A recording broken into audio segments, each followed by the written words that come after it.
Get ready to hear the truth about America on a show that's not immune to the facts with your host, Dan Bongino. All right, as I promised yesterday, explosive new information, legit information I got from a great source on this whole Spygate debacle. I'm going to get to that a little bit later. Some more media madness. The media cannot find out what to do with Joe Biden. Do we report on Joe Biden? Do we not report about Joe? I thought Me Too mattered. Or is it Me Too, but not if it's Democrats? Not Me Too. They don't know if it's Me Too or not. They cannot figure that out. Got that story. A little follow-up on Jim Comey and a little bit of a warning about these continued economic shutdowns. Today's show is sponsored by ExpressVPN. Stop putting your online data at risk. Get a VPN today. Protect yourself at expressvpn.com/Bongino. Welcome to the Dan Bongino Show. Producer Joe, how are you today? Fine, sir. Hey, man. Good to go. Good to go. Lots to go, so let's not waste any time. Yes, please. Joe is. We're trying our best to get Joe to record a YouTube version of the Soviet national anthem yesterday, which we received. If you missed yesterday's show, check it out. Thank you for all the hilarious feedback on that. Thank you. That's the new theme song of the tech tyrant, the Soviet Union, the new tech tyrant theme song. So we're working on that for you. Thanks for the feedback. Today's show brought to you by, getting to the content, our friends at Genucel. Hey, you wish that double chin would just disappear? Newsflash, ladies and gents. People look at your jawline. It simply tells your age.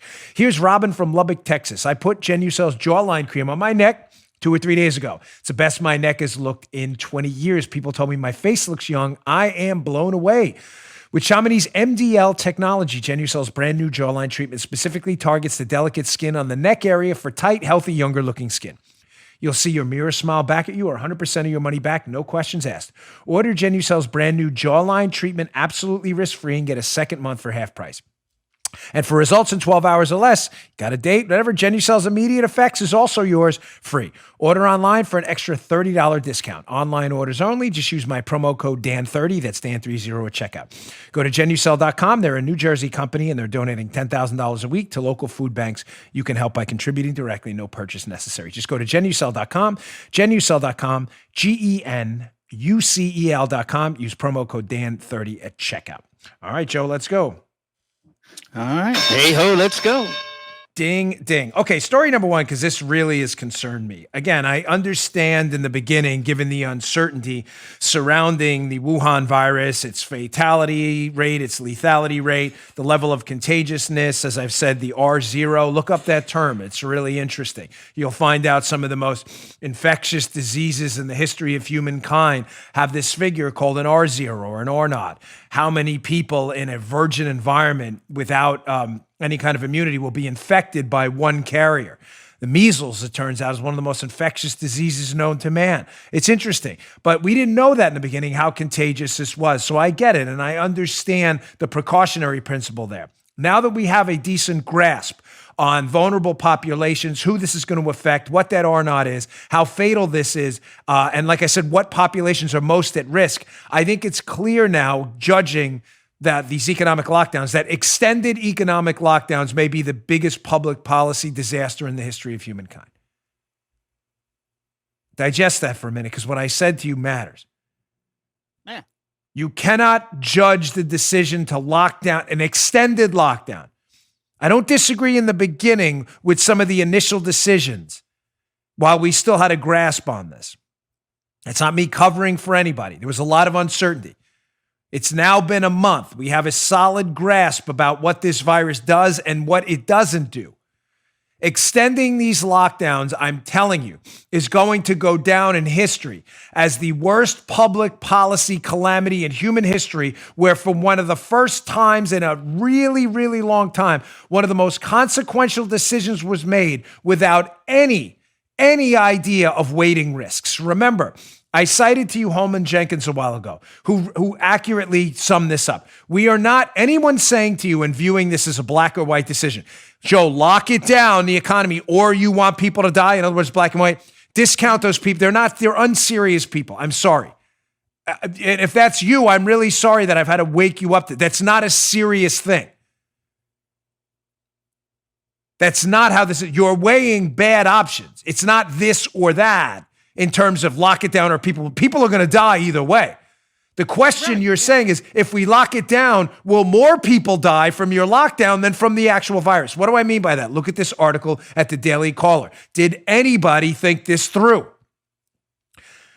Now, granted, to be fair, this is written by a company. I'm not knocking them, but they do have a vested interest in obviously maintaining the food supply for their own profitability. Having said that, don't disregard the article just because it's written by a company, Tyson Foods, that obviously has a vested interest in the production of food and the sale of it. Daily Caller, Chris White, be in the show notes today. Please read it. Bongino.com/newsletter. Sign up. I'll send these show notes right to you.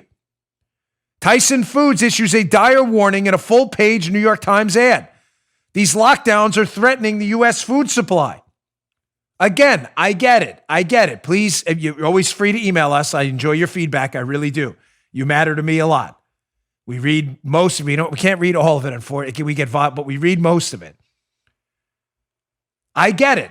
Tyson Foods has a vested interest here. It's not a knock on them. They're a company. They sell food. They want, of course, make sure that they're protected too here. But disregarding their warning, and the warning is this: the food supply chains all have certain links: production, distribution, trucking, refrigeration. We're having serious issues right now maintaining continuity there. Disregard this at your own peril. Again, did we think this through? Well, we're saving people from the virus as you're starving people to death. But I thought it was about locking it down or people will die. Did you consider the fact that people could die if they don't have food? Did you think that one through? That's kind of important, yeah. Little bit, Joe. A little bit. Secondly, so now we know that there's a potential danger to the food supply coming. Not here to, this isn't the Drudge Report. I'm not here for 24-hour hysteria. I'm here to give you the opinion of informed people. Again, vested economic interest. We shouldn't discount that either. But informed people in the food industry saying, hey, someone should pay attention to this.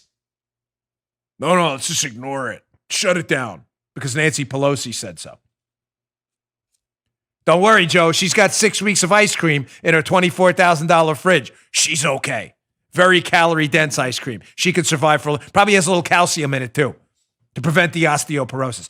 So not only is our food supply potentially in danger here, but also our hospital capacity. That's ironic. Hospital, you mean, what are you saying? Our hospital capacity. In other words, our healthcare system's ability to treat people who are sick and save their lives is in danger from the coronavirus, not from the coronavirus, from the response to the coronavirus. Not kidding, folks. New York Post today.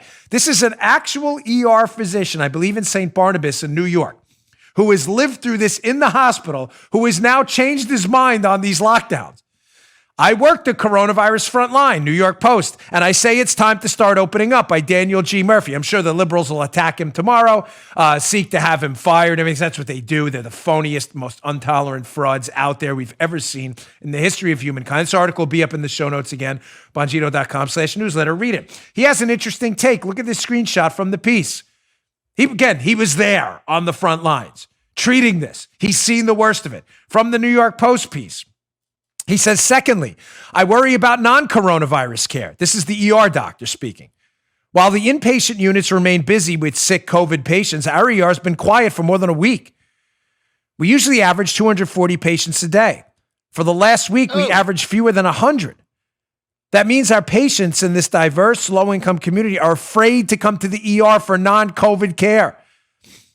Gotham-wide, he's talking about New York, the number of 9/11 ambulance runs has declined to 3,300 on April 18th, down from a peak of 6,500 on March 30th, according to the New York Fire Department data. The current nadir is significantly below the average. Again, I thought we were doing data. I thought we were doing science. That data doesn't matter to you?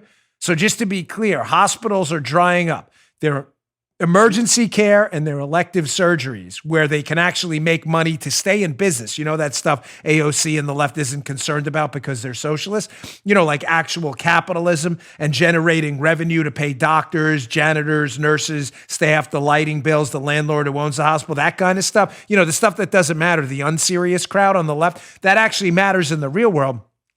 Since those procedures have dried up, hospitals are now looking at potential bankruptcy.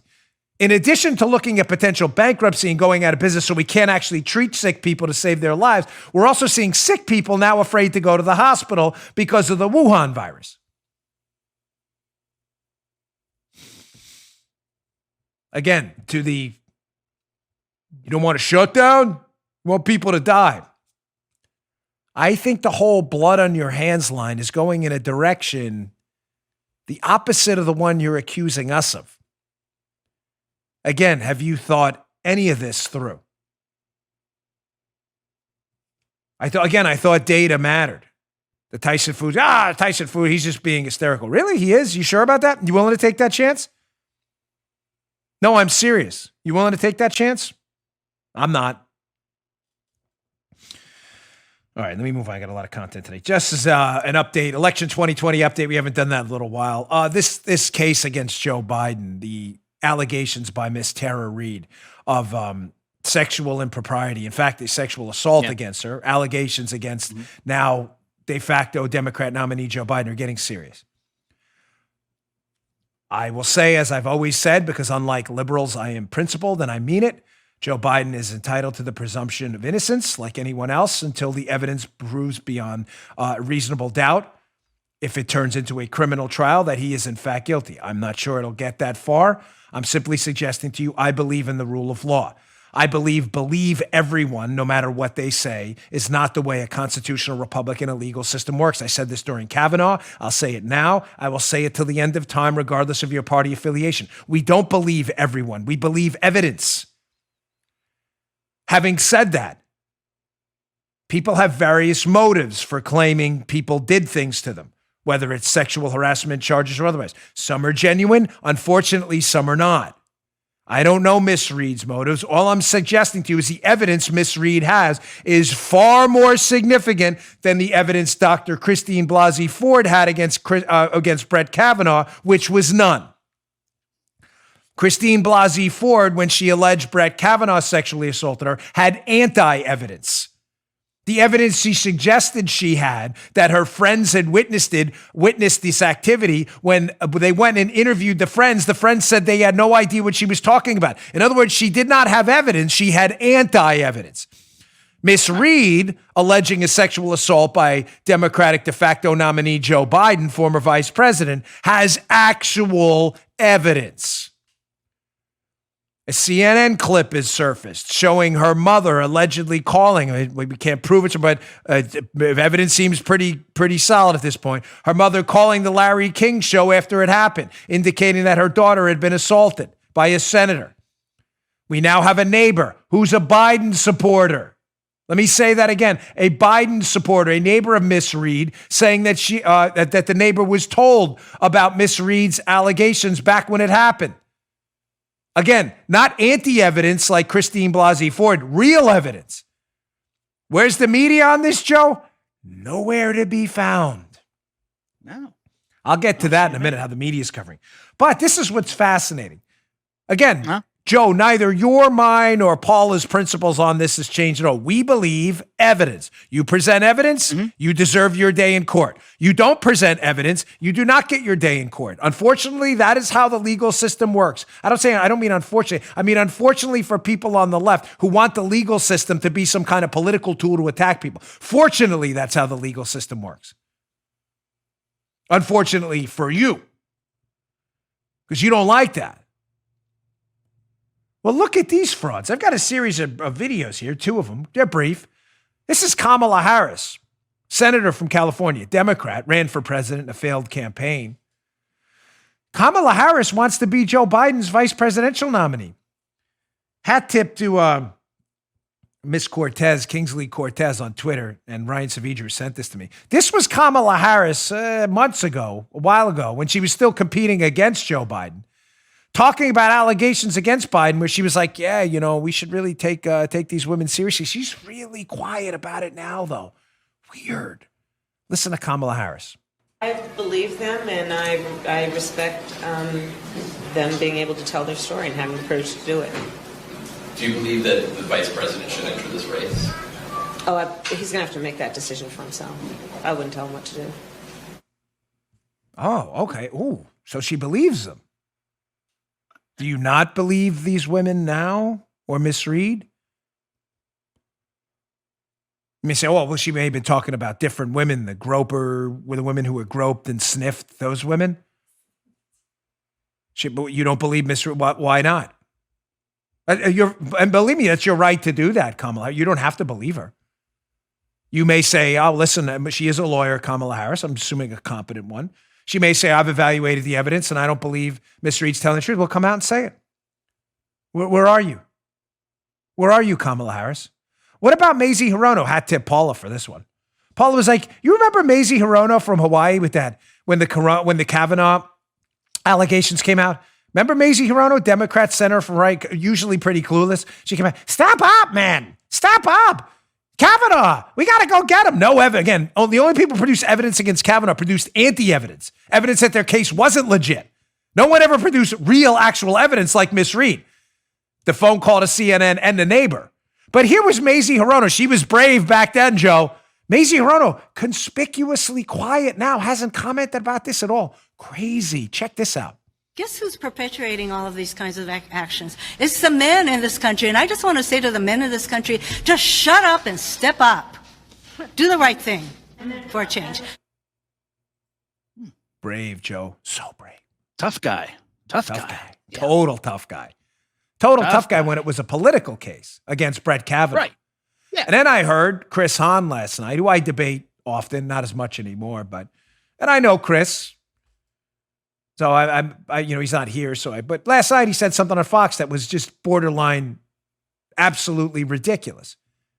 I heard. Maybe I'll have to have him on for a brief. He said last night, the Kavanaugh thing mattered more because it was a lifetime appointment. Oh, okay. Oh, I'm glad we have your principles now. So Joe, just to be clear, even though you produce anti-evidence, you should cover relentlessly by the media, destroy people's lives and attack them based on charges with no evidence whatsoever on lifetime appointments only. Elections, evidence doesn't matter at all. If it's an election, not a lifetime appointment for a seat that's only 4 to 8 years, depending on if Joe Biden were reelected or not, if he won, Joe, then it doesn't matter. I just want to get that down on the record. If you missed it last night, Chris Hahn, he actually said that. I'm not kidding. No, Kavanaugh was different because it was a lifetime appointment. Okay, all right. Let me take a note. Okay, there you go. That's weird. There you go. Yeah, crazy, right? That's a weird one. Yeah.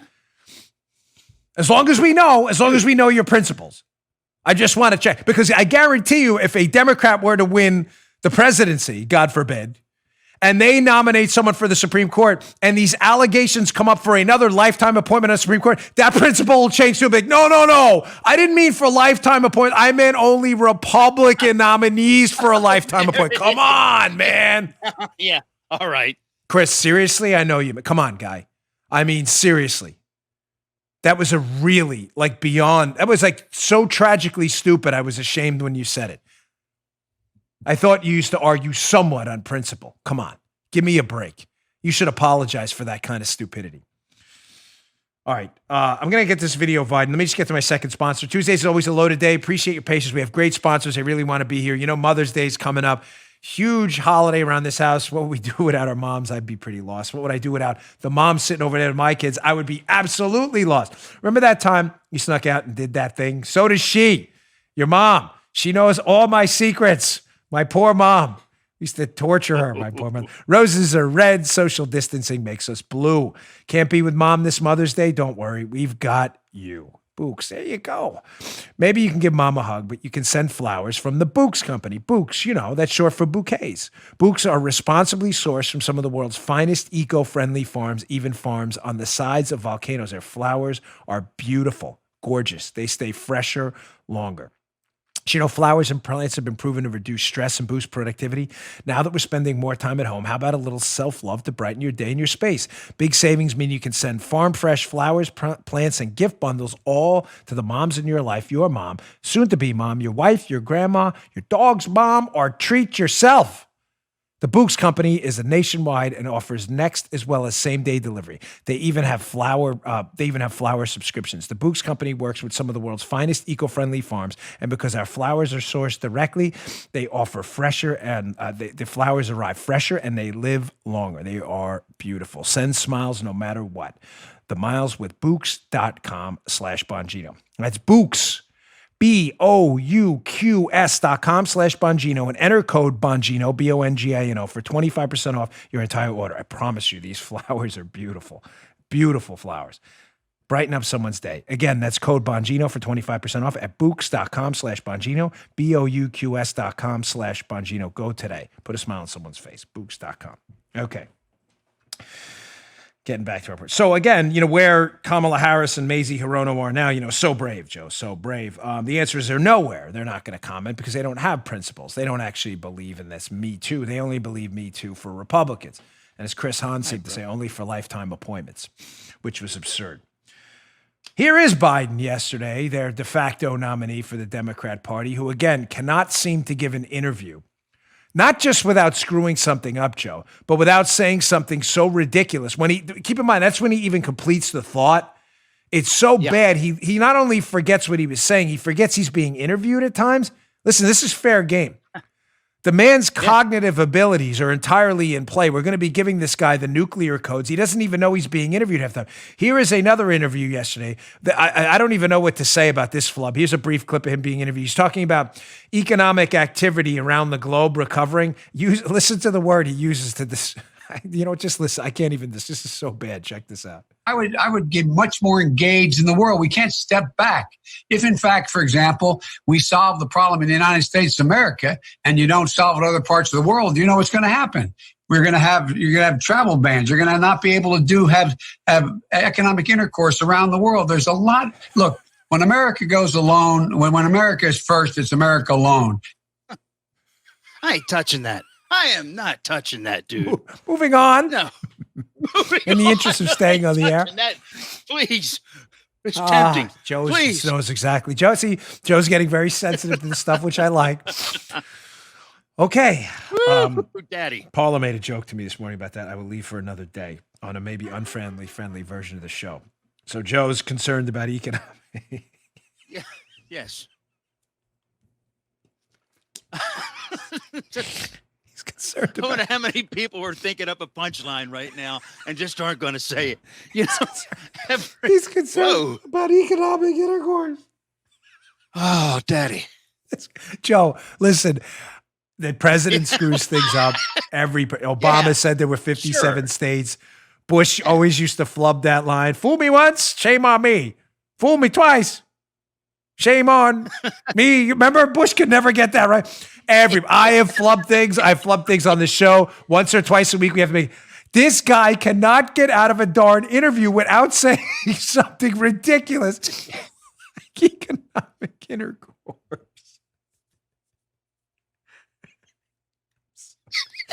I shouldn't have played that because it's going to. Now I'm going to be crying the whole show.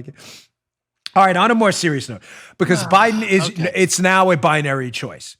It appears if Biden doesn't drop out because of these allegations, which I don't think he will, even though these allegations are getting serious. Look at that. My sleeve is wet. That's my tears. There's a big stain on my shirt. Go to YouTube and check. That's my tears. I can't stop laughing. He's Biden. He can't get out of his own way. There is a serious choice to be made. Obviously, it's now between President Trump and Joe Biden. If he doesn't drop out. I just want to bring up one simple thing before I move on to the Spygate stuff and other stuff. I got some really explosive stuff here. But here was President Trump yesterday. A great soundbite from the Rose Garden. He cannot say this enough. I love when he says this. He built it once, and we will build it again. We will fix this economy when we get through this. Check this out. It's quick. People have stepped up to the plate. I think we're going to have a really good, I think it's going to start building. I think it's going to build fast. I think it'll be a tremendous, tremendous comeback. And, so I say, I built the greatest economy with all of the people that helped me and all of the people in this country. We built the greatest economy the world has ever seen, and we're going to do it again. Yes, yes, yes. On a deadly serious note, yes. Thank you, Mr. President. I mean it. You need to be optimistic. And when you say that, you're doing a great job at doing it. Americans are really looking for some note of optimism. You go to the Drudge Report, cable news, it's 24-hour hysteria. Really. I've seen some of it change. I was watching this morning. Stu Varney was on Fox, had a note of optimism. Goldman Sachs apparently just put out a report. I don't know if you all saw it, saying, listen, the stock market may not take as much of a, this is them, not me. I'm just but may not take as much of a dive because people have already discounted the value of this and are thinking more long-term right now for recovery. Folks, there are some optimistic notes out there. States are opening up. Business may be getting somewhat back to some semblance of normality. We can't have 24-hour hysteria. Human beings are conditioned to deal with stress, Joe. Not constant stress 24 hours a day, 7 days a week. They're just not. The body breaks down. Cortisol levels, adrenaline, they elevate. These break down muscle tissue, everything. You're not designed for that. It is time for a note of optimism. It's time to pivot from making these briefings about primarily the coronavirus to making these briefings primarily about your optimistic economic message going forward. And I wanted to bring that up because, one, it's a great message. We will build it again. That's a darn great message. But secondly, what's Joe Biden's message? I want to ask a question to the liberals, and I mean this because we have liberal listeners. I get their nasty grips. Please explain to me how Trump's economic vision, cut taxes, more economic freedom, hopefully get a control on our spending soon. He's talked about it before, but we haven't done it. He hasn't. We better do it now. We're out of control with the spending. But we get his vision now. Deregulate, Joe. More economic freedom. More decision-making freedom through deregulation. What's Biden's vision? We know that. I don't have to guess. Neither do you. He's already articulated his vision. Economic intercourse. And economic intercourse through Joe Biden means what, Joe? It means elevating your taxes and bigger government and more regulation. I'm just asking you, to our liberal friends, please explain to me how Joe Biden's vision of upping your taxes and increasing regulations is going to grow us out of this. I'll wait. No, I'll wait. The Democrats, who are now, just to be clear, are now signing on to trillion-dollar spending packages. Do you see how this message, Joe, is a little weird? Follow me. You are the audience's referee. Yeah. So your message, the Democrats and Joe Biden, are the government should spend trillions of dollars to give to people to rescue businesses, while when Joe Biden's elected as president, to then go take that money back through higher taxes. Again, I'll wait for your explanation of how that's coherent. Anyone? Does anyone want to volunteer an explanation of how that is? So Democrats, we need the government to spend trillions on the economy. Pelosi's arguing now for phase 4. Enough. No more phases. We're done. You're arguing for so government should spend money. In other words, give people's money they already took in taxes back to them because there's no money for it, right? I'm just, again, we're doing logic here. But Joe Biden's plan for economic recovery is to what? Take the same money the government, the Democrats want to give to people, and Republicans too. I want to be fair. Republicans have signed on to these stimulus, porculus bills too. But unlike the Democrats, the Republicans, at least the president, I believe, understands economic freedom will get us out of this and giving people more money, not taking it away. Does that make sense? How does Joe Biden's bizarro world economic intercourse theory make any sense? Can anyone explain that to me? We need to give people more of their money back. Joe Biden, we need to take more of that money away. What is it? Is that not a fair question? Of course it is. You know you can't answer it because you're a lib. You don't answer questions. You're an emoji. You're busy telling me I'm a racist right now, or a homophobe, or transphobe, or an istophobic, xenophobe. That's all you do. It's your answer to every question. You want to give people their tax dollars back through government porculus bills, and then you want to tax it back later. Why not just let them keep it in the first place? Stop. You're asking me complicated questions I haven't really thought through because you don't think through anything. You're a liberal. You don't actually have to think. We'll do the thinking for you. All right, I've got some killer Spygate stuff. Hat tip 279. The great 279 and the great Margot Cleveland, who we cite extensively in my new book, by the way, because her stuff is just great at the Federalist. It's really, my new book, is really, really, really, I know self-praise stinks, but it's really good. And it's written in like distinct chapters that each are like separate books themselves. You're going to dig it. Right, Paula? Did I not tell you last night? Some of the books, I'm like, I have to get some edits done, and this one's turning out to be quite a doozy. So you're going to like, there's a chapter on what I'm going to talk about next. Let me get to my another sponsor. I appreciate, again, your patience. Mother's Day coming up. The Pearl Source. The Pearl Source. The Pearl Source. Jewelry is one of the most popular gifts you can get for Mother's Day, and there's good reason for it. You can rarely go wrong, especially if you're going with the classics.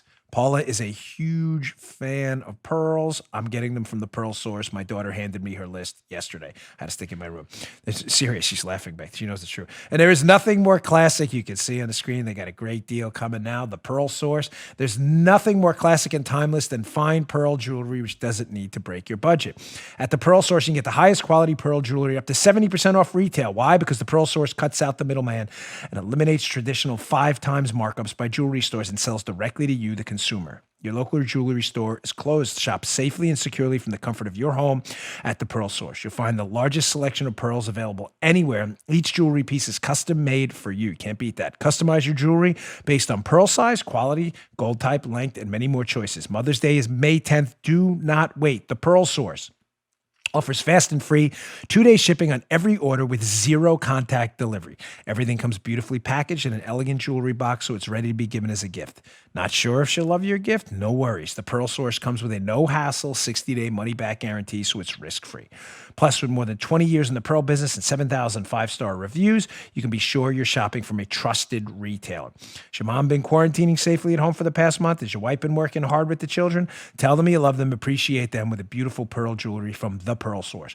Don't overpay for jewelry. Go to the Pearl Source, save up to 70% off retail, and for a limited time, listeners to my show can take 20% off your entire order for Mother's Day. Go to thepearlsource.com/Dan. Don't forget the thepearlsource.com/Dan. Enter promo code Dan at checkout for 20% off the entire order. If you want fine pearl jewelry at the best prices online, then go straight to the source, the Pearl Source. Thepearlsource.com/Dan. Use promo code Dan at checkout. Thanks to Pearl Source for joining the show. All right. So this Spygate stuff gets more interesting by the day. And I have some really great sources out there. And I've been able to put a lot of the sources together and, make economic intercourse, that kind of thing, and fabric and really make a more generally good mosaic of what's going on. One of the things I've been telling about the Spygate scheme the whole time is the FBI, the upper echelon. I'm not talking about the lower level field guys that I've worked with. I'm talking about the upper echelon involved in the scandal against Trump. They're lying to you. It's a hoax. They keep telling you, they keep insisting to you, and they will not let this go. Christopher Wray, the director now, has been an abomination. This guy's not interested in reform, and Comey was an obvious abomination. There's some thread out there that Comey's like a white hat. That's insane. Comey knew in January of 2017 this case was a hoax and kept going. But they will not give up their story, Joe, that they started this case and their entire case and their entire spying operation against Donald Trump was based on what? The dossier. They won't give it up because the dossier is fake. And the FBI does not want to admit they spied on the President of the United States and his campaign on a fake document they all got hosed by willingly. So they keep telling people, no, we started this case because the Australians tipped us off about this meeting with Papadopoulos and Downer. We got the tip in July, and we opened the case July 31st. Ladies and gentlemen, that is a hoax. It is a hoax. I cannot be more clear on this, how important this point is. The Bureau, the Obama administration, the CIA, everyone needs to maintain this patina of truth here that, oh no, we did not do this because of the dossier. We did it because of Papadopoulos and the tip. The tip from Downer that Papadopoulos told him about these Russian emails. That is not what started the case. It was always about the dossier. Evidence mounts by the day. This story is a total hoax. This Papadopoulos story. Let's produce, I haven't said it in a while, Paula. Let's produce some receipts. Paula hates that. Some lady emailed me. She was really nice. She said, your wife worn out. She hates the term receipts and you haven't used it. I'll bring it back just for today. Here's the evidence for those of you who hate the word receipts. So let's go to our friend 279. This is his handwriting. Again, keep in mind what we're talking about. The Bureau keeps saying when we opened the case on July 31st, we didn't do it because of the dossier. We didn't even get the dossier till September, you fools. Well, here are 3 dossier reports. Remember, there's a series of memorandums that compose the dossier. There's only one of them that's not dated. This is fascinating. So report number 94, Joe, comes in July 19th of 2016, just a week and a half before they open up the case. Report number 97 comes in July 30th, 2016, the day before they open up the case. But report number 95, which is really damning, Report 95, which seems to indicate that Carter Page is a key figure with the Russians, this foreign policy advisor for Trump, that he's the key figure in this scandal. That's in report number 95. It's not dated, as you can see from 279's handwriting there. Mm-hmm. For those listening on audio, I just told you everything you need to know. Why is report number 95, which lays out the whole scheme that the FBI based their case on, that Carter Page is their guy, why is that not dated? Well, there are some suspicions out there by many, including our good friend Undercover Huber on Twitter, that the date of that report is in fact July 28th. Oh, why would that matter? July 28th. Because a whole bunch of stuff, ladies and gentlemen, happens the week of July 28th, where that day falls. I believe it's a Thursday. A whole bunch of stuff, including that Sunday, which technically would be the following week, July 31st, where the FBI opens up the Crossfire Hurricane case to spy on Trump. I thought they didn't open it up because of the dossier. Is that why they wiped the date clean? Shh, don't say it came out the week of. Don't say this report about Page came out the week of. Then they can't blame us for opening the case because of the report we said we didn't have. There you go, genius. Well, you may say, Dan, none of that's new. You addressed the suspiciously undated report number 95 last week. I did. Well, what else happened on July 28th? Because remember, I'm suggesting to you now that report, whether it was dated July 28th, or made it to the FBI on July 28th, I'm suggesting to you the reason the date was wiped is because the FBI doesn't want you to know they got it before they opened up the case, because they want to keep pretending it had nothing to do with it. You get it? That's why they wiped the date clean. Well, what else happened on July 28th?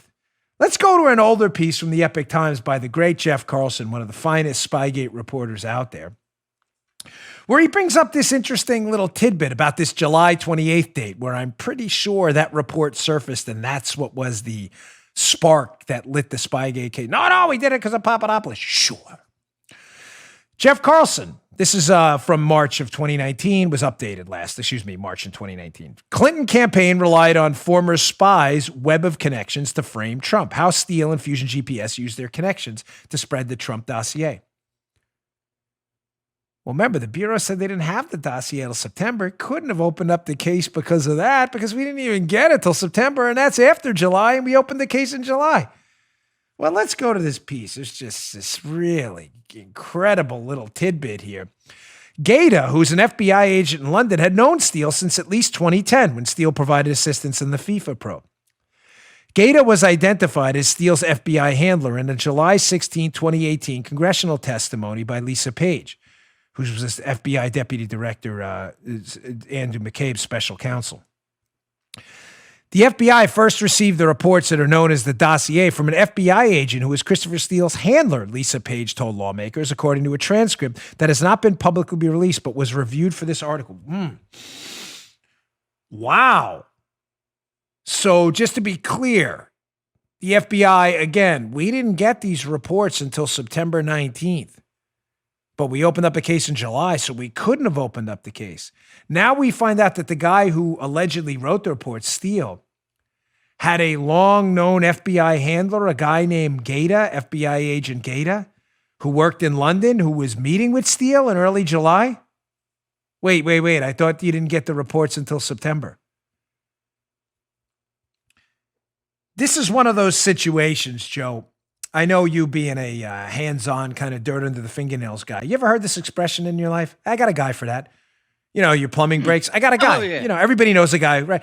Middle-class people got a really wealthy folks don't have that. They have one guy who goes and finds the other guys. They have like a house hand or something, right? They don't worry about it. But people like who work for a living, grew up, you know, like I'm not saying rich people didn't work for a living. I'm just saying people who are still in the mix like we are. We always have to find the guy. Matter of fact, me and Paula do it all the time because stuff breaks around this house pretty much every day. And we had a gutter problem yesterday. Paula's like, you got that guy? I'm like, I got the guy. Gutter professionals, I got the guy. I'm not even messing with it. I had to go get the guy. So that happens in my experience in 12 years in law enforcement too, folks. I don't mean it in a bad way, but when you need something, you got a guy. You work in a counterfeit case when I was a Secret Service agent. You work in it out of Wyandanch, Long Island. I got a guy, got a source over there, and he's, Joe kind of knows the in and outs of the community, if you know what I mean. I don't know. His that name's guy. usually like CeeLo or Tone or something like that. Everybody's got like a CeeLo or Tone. You cops out there know what I'm talking about. Yeah. Your buddy Jonesy or something. Everybody's got one of those. I got a guy. What does that have to do with what I'm talking about here? Well, in July of 2016, when the FBI swears, hey, man, we don't know anything about this Steele stuff. We didn't hear it till September. This guy, Gaeta from London, who knows Steele, he was his handler, this FBI agent who already knows Christopher Steele, who wrote the reports the FBI says they don't have. You think it's possible that Gaeta communicates with the New York field office headquarters? I got a guy. I got CeeLo. I got a guy. Because someone else had a guy too. Remember, we don't have anything in July. We didn't get it till September. They had a guy in July. Let's go to the incredible Margot Cleveland, her great work at the Federal. This is an older piece, but again, worth your time. What else happened on July 28th, where Gaeta's guy magically shows up? Steele. Margot Cleveland from March of 2020. Leak of Crossfire Hurricane agent's identity to New York Times suggests there's more to come. There was a leak in the New York Times by the absolutely hapless Adam Goldman, Spygate media colluder, or as Margot Cleveland calls him, a Spygate denier, which I love. Yeah, he's a hapless media hack, that guy.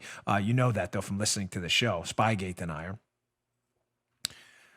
What is she writing this piece about? What else happened on July 28th when the FBI swearing they had no access to Steele's dossier because their team didn't get it until September? Let's go to this takeaway from Margot Cleveland's piece. So remember, Joe, Gaeta's got a guy, the FBI agent in London. He's got Steele. Quote, the New York field office received Steele's reporting in July. In July? What? I thought the FBI didn't get it till September.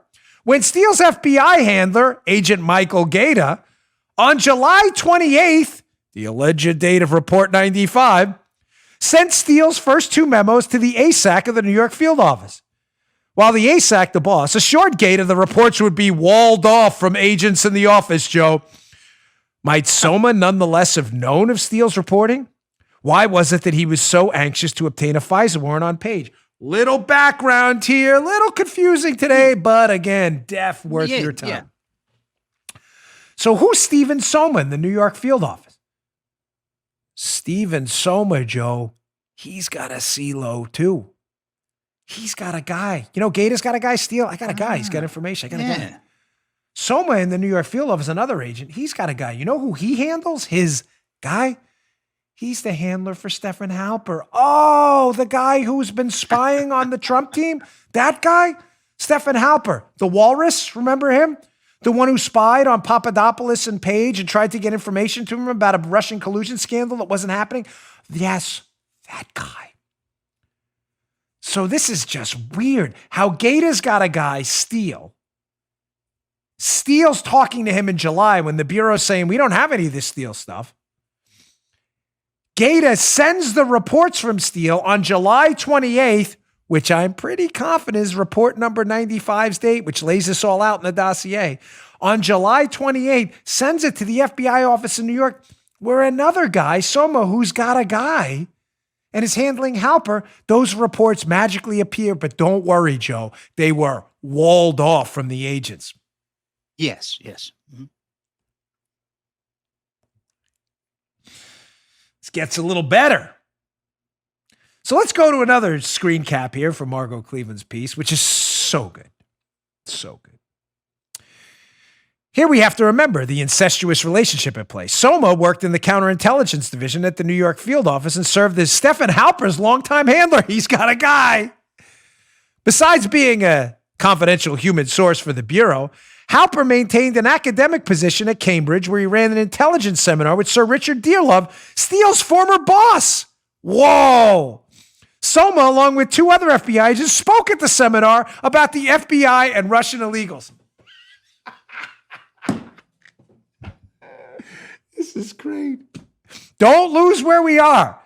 Don't let me overcomplicate this, as sometimes I have a tendency to do, because I love deets. I love details. Remember what I told you. The Bureau, We didn't start this case because of a dossier that's fake. We started because we got a legitimate tip from the Australians about Papadopoulos and Downer. Really?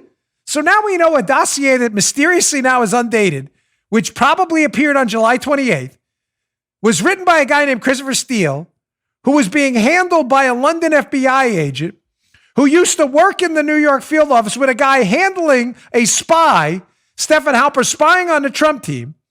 That same guy worked for Dearlove, who was partners at Cambridge with Stephen Halper. This chapter of my book is going to cook your bagels. Cook them, not bake them. Cook them. Ladies and gentlemen, they all know each other. What am I telling you? This is garbage. They all knew each other. Gator's like, I got a guy, Steele, saying things about this guy, Carter Page. This guy, Soma in New York's probably like, hey, I got a guy too. This guy, Halper's got some information about Page too. I got a report about it. Hey, wipe that report day clean. We got to tell people we got it in September. That week of July 28th, man, a lot of serious stuff's going down. Now, remember, the FBI's defense here, for those of you who are sophisticated, is going to be like, okay, well, the New York field office had Steele's information about the dossier, but no one on the Crossfire Hurricane team, which was in headquarters, that was investigating, they didn't have it on July 28th. Dan, you don't know what you're talking about. Oh, I always come with the evidence, folks. Every single time. Hat tip, 279er, the legend. He's not a myth. He's the real McCoy. Here's testimony from Lisa Page, actually working on the headquarters team, Crossfire Hurricane team, sworn testimony in front of former Congressman Trey Gowdy. Oh, what a gem the 279er picked out here.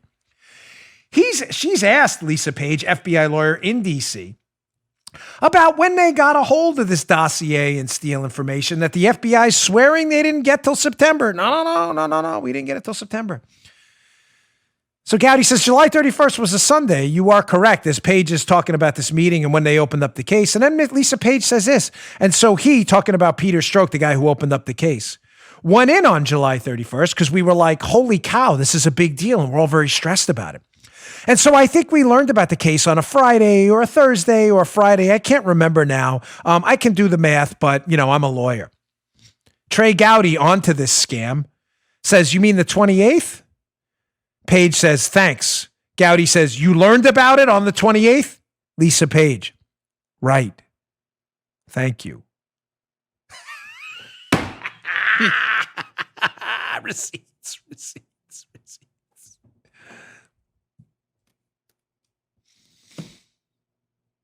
She just admitted to it under oath. Do you understand why that matters? This is not a hang-up about a date. This is a hang-up about the whole.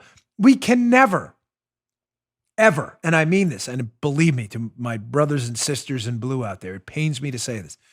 We can never establish trust again with our FBI and the bureaucracy that runs it, ever, until they come clean and admit this case the entire time was about a fake dossier that a guy who had a guy told you about, who told another guy who was handling Halper. Just be honest. Your guy in London said, hey, I got a guy. He's got some information. It was all fake. A guy in New York said, hey, I got a guy too. He seems to have the same information, this guy Halper. They obviously connected. The information made its way to D.C. on July 28th. You just heard her say it. Right, thank you, July 28th. She's confirming it right there. It made its way July 28th, and they opened up the case 3 days later. It's obvious. This is all about, just say it. Just come out and take a bath. Just say it. Just admit this thing was a hoax and a fake the whole time. It was all about you the whole time and your fake dossier, and you guys made it up. Fire everyone involved. If anyone lied under oath, they need to go to jail, and just clean house and stop with this stupid story. You started it because of Papadopoulos. It's just not true. And you may want to acknowledge while we're at it, by the way, that the Hillary Clinton campaign knew about it. We have the video. I'll get to that after this. Just quick, our last break. I want to get to showing you Hillary knew about this the whole time in her team. All right, finally, today's show brought to you by our friends at Harry's razors, who Joe was a big fan of Harry's. I just found Harry's about 2 years ago. And thankfully I did, because I was using another brand that I had to shave twice a day. I was getting horrendous razor burn on my face. Once in the morning for this show, once at night to go on Fox, which was driving me wild. Not with Harry's. It is the closest shave you've ever seen. Now is not the time to overpay for razors at the drugstore. Stop wasting your money. Harry's knows that sometimes you're going to need a quality razor at a good price, and it's better to stay inside sometimes. That's why they ship directly to you. You can experience the quality of a Harry's meticulous close shave in just a few days from the convenience of your own home. Like I said, I love it because I only have to shave once. It's that, and the blades for me last a really long time. They're that good. Join the 10 million who've tried Harry's. Claim your special trial offer by going to Harry's, HARRYS.com/Bongino. Harry's is a return to the essential. Quality, durable blades at a fair price, just $2 per blade. Stop wasting money. They cut the middleman out. They manufacture the blades in a German blade factory that's been honing precision blades for a century. It means you get incredibly high quality blades at factory direct prices. Harry's is super convenient. Blade refills are delivered directly to your door on a schedule, with or without a subscription. You can feel good about your purchase. They have a 100% quality guarantee. If you don't love your shave, let them know. They'll give you a full refund. 1% of proceeds also are set aside for nonprofit organizations devoted to helping provide access to better health care for men and veterans. Listeners of my show can redeem their Harry's, their beautiful Harry's trial set, by the way. This makes a great gift, too. It's good for you, good for a gift. At harrys.com/Bongino. Here's what you'll get. A weighted ergonomic handle for a firm grip, a 5-blade razor with a lubricating strip and a trimmer blade. Closest shave you'll ever get. Rich, lathering, moist shave gel with aloe to keep your skin hydrated, and a travel blade cover to stop those nicks on the razor, keep it dry, and make it easy to grab on the go. Go to harrys.com/Bongino. Start shaving better today. Get a better shave. Save money. Get it delivered to your door. You can't beat that combo. harrys.com/Bongino. Start shaving better today. Okay. All right. So I think we've made the pretty conclusive case here that this is all nonsense. This is just come clean. Just do what corporate boards have to do when they get a lot of bad business news. They do this thing called they take a bath. They pile all the bad news into one quarter. They let the stock price take a hit, and then they come back and rebuild it. Just stop lying. You had the information at the latest on July 28th. You've admitted to it. You started the case because of the dossier, because you had two agents who had guys who had information in the dossier you wanted to use, despite the fact that you didn't verify it. That is the story. And stop pretending the information your guy who had a guy had that was fake wasn't the same information paid for by Hillary.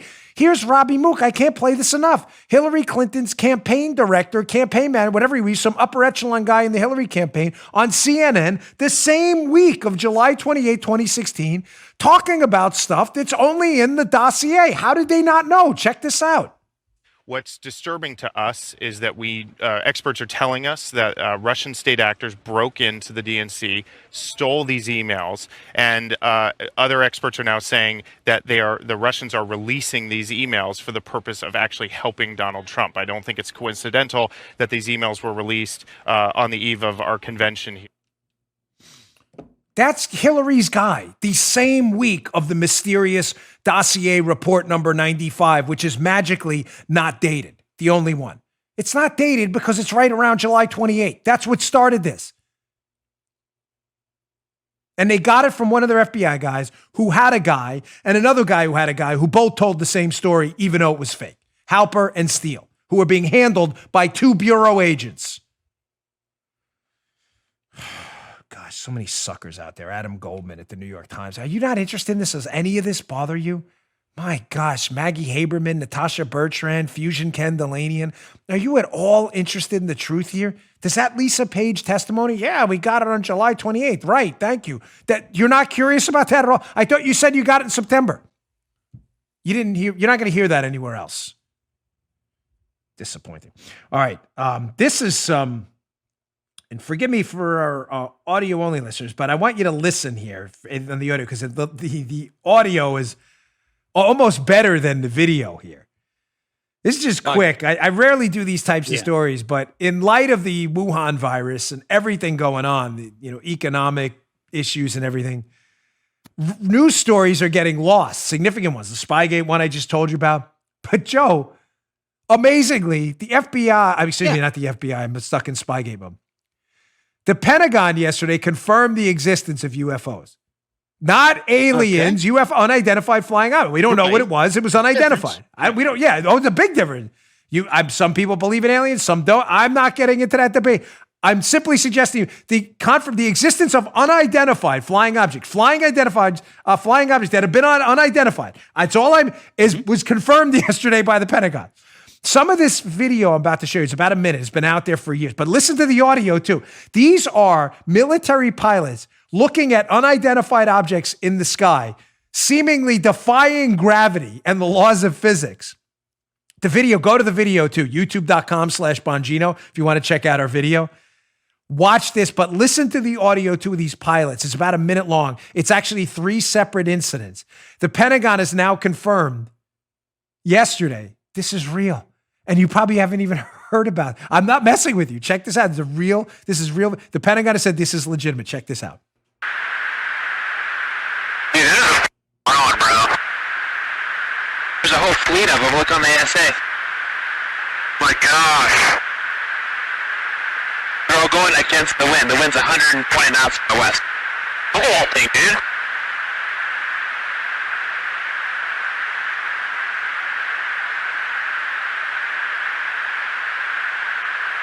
That's not our LNS though, is it? It's not. That is the LNS, dude. Well, if there's like... Look at that thing. It's rotating.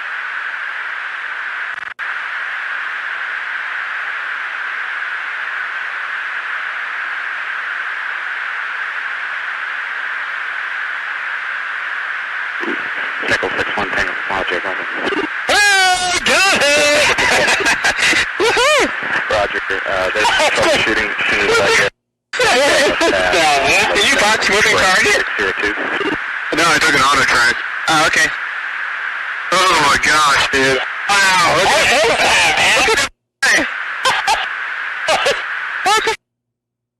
Whoa.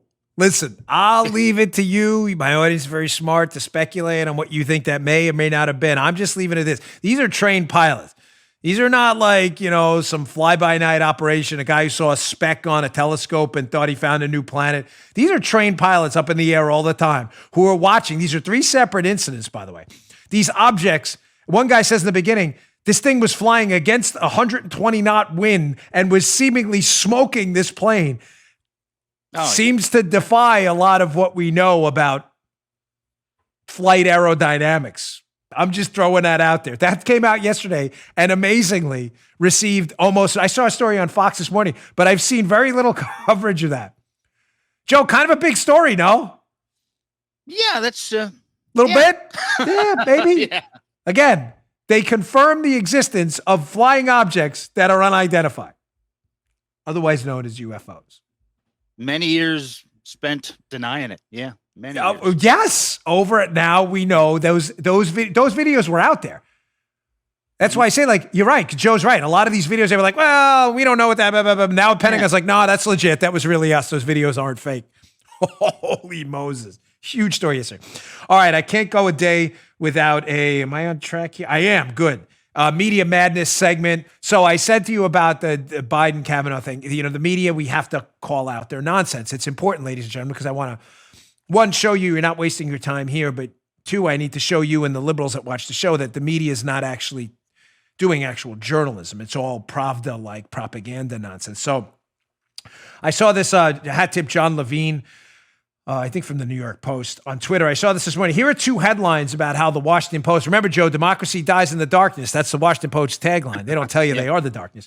Here's how they handled the Kavanaugh evidence-free allegations against Supreme Court now Justice Brett Kavanaugh when he was accused without any evidence of a sexual assault. Here was the Washington Post headline. Explosive new allegations against Kavanaugh demand a full investigation now. Keep in mind, these allegations were without any evidence whatsoever. But, Joe, the Washington Post, because democracy dies in the darkness, buddy, they demanded a full investigation now. So now we have these Biden allegations surfaced by Miss Tara Reid with a lot of evidence to back it up, in contrast to the anti-evidence Kavanaugh. And before I put this up, wait, I see it's getting itchy on the trigger finger. I saw that. She's getting ready to go. The headline here is one of the, Joe, it's making its comeback. It's one of the Republicans pounce. It's not about Biden. The story at the Washington Post now is not demanding an investigation or even about the allegations. It's about the Republican response to the allegation. Remember Republicans pounce? Put this up. Check this out. Yeah, I do. Here we go, Joe. Of course, the Washington Post. You ready? It's at the top. Democracy dies in the dark. Of course, they're demanding an investigation against Biden. No, here's the story. Trump allies highlight new claims regarding allegations against Biden. Republicans pounce, folks. Republicans pounce. It's not demanding an investigation. It's about, this is what they do every time these sleazebags at the Washington Post blog. That's an insult actually to blogs because there are some good blogs.